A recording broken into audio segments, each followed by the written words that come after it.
3 years ago, Nazary Sovsun spent months demonstrating against Ukraine's pro-Russian government. President Viktor Yanukovych was forced out of power, and many thought things would change.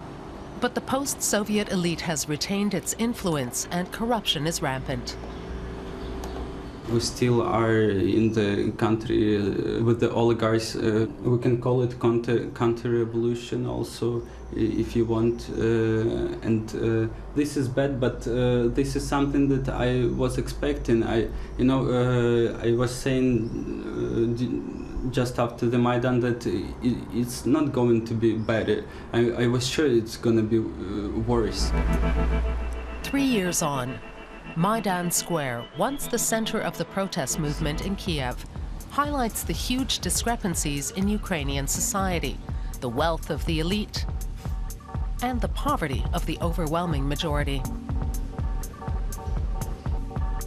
Soldiers in uniform hang out with ordinary people. The Ukrainian army has been fighting pro-Russian separatists in the east since 2014. The soldiers are either on their way back from the front or just heading off to the war zone.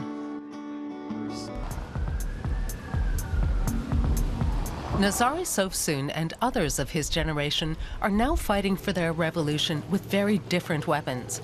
They're techno ravers, expressing their protest through their music.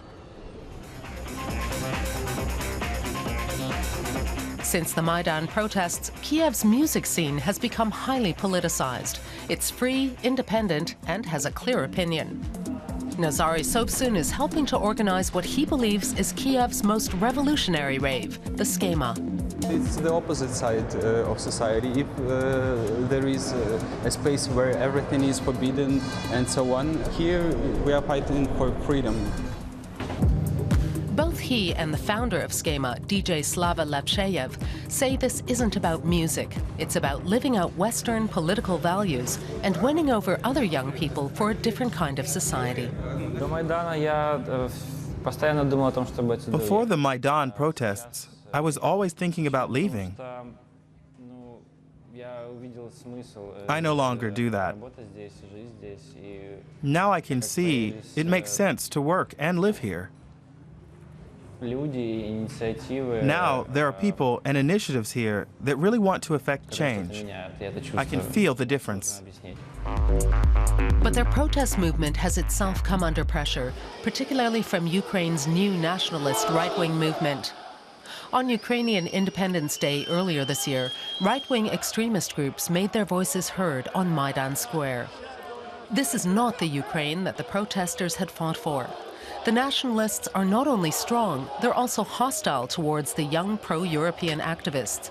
There are now places in Kiev where Nazary Sovsun no longer feels safe. At this station, right now I avoid Kontraktova Ploshcha because just recently there were attacks on the ravers. There were at least 2 attacks. One guy was beaten really seriously. But the ravers are not giving up their vision of a democratic Ukraine, no matter how long the road ahead.